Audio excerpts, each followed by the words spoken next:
And when we all sing happy tunes and sing Merry Christmas and wish each other Merry Christmas, these children are not going to have a Merry Christmas. How dare we speak Merry Christmas? How dare we? In reality, the greatest threat to this nation is the government.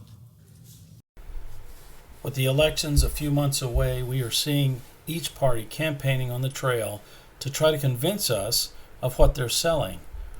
I do not want to turn this into a political rant, but we need to be discerning when it comes to making this decision when we vote. We are at a very pivotal point in the history of the United States of America.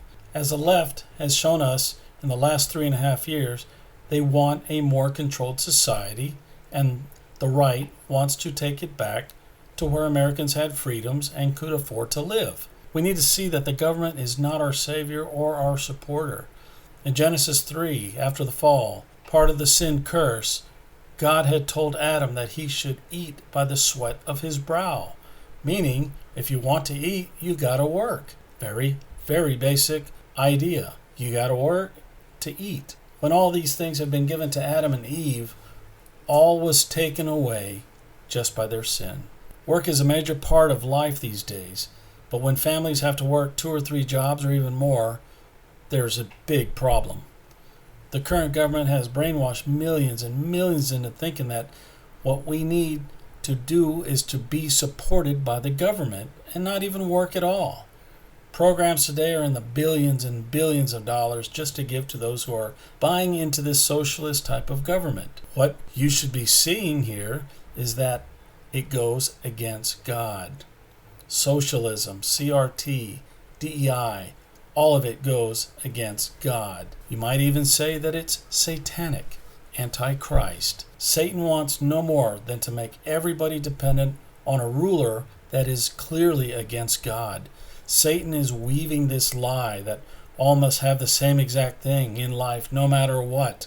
Satan is a socialist. As Romans 13 tells us, we need to submit to the rule of the government. Now think about that for a second really hard. We are to be submissive and follow their rule. As believers, we do this for one thing, to please and to honor God. But when the government is tyrannical, or the government is going against the will of God, what should we do then? Every person is to be in subjection to the governing authorities. For there is no authority except from God, and those which exist are established by God. Therefore, whoever resists authority has opposed the ordinance of God, and they who have opposed will receive condemnation upon themselves.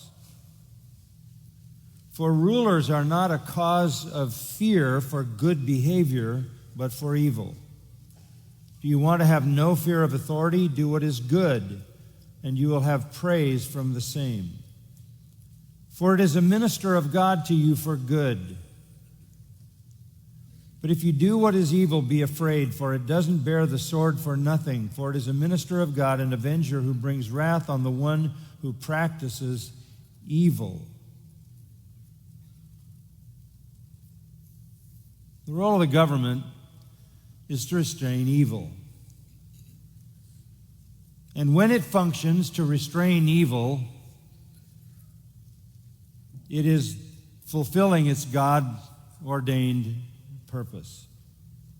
And rulers, actually, according to verse 6, are servants of God, devoted to that service. If a government is out to set their own rules and laws that glorify themselves and glorify the most heinous sins we've ever seen imaginable, are we to follow these leaders? Advocating all sin to be righteous, such as abortion, transgenderism, and seeking all desires of the flesh to be law of the land, will only turn into complete destruction of a nation. The problem is when government ceases to function by God's design, it yields up its authority. Same would be true in a family. God's design is that the father lead the family. When the father leads in a destructive and evil way, he yields up the right to exercise that God-given authority. And by the way, just as a footnote, the man who wrote that, the Apostle Paul, was in violation of the government more often than any other person in the entire New Testament. And when he went to preach the gospel, he was very often thrown in jail, and ultimately he was executed by the government that he refused to obey when it no longer functioned to protect good behavior and punish evil behavior. We are seeing in live time Romans 1:32 being played out right before our eyes, when even they know better. They not only approve those sins, but they promote it. All these transgender, abortion, all of that sinful action, which goes against God and everything written in the Bible, they are promoting it. They're putting it front and center before everything else. This is not a government that wants to follow God's will, but this is a government that wants to go against the just and holy God. This is the opposite of God. It is demonic. A second passage, 1 Peter chapter 2, and verses 13 and 14 will suffice, I think. Submit yourselves for the Lord's sake to every human institution, whether to a king as the one in authority, or to governors as sent by him, by the Lord, for the punishment of evildoers and the praise of those who do right. There again, we are to submit for the Lord's sake. What do you mean, the Lord's sake? When the government is doing what the Lord designed it to do.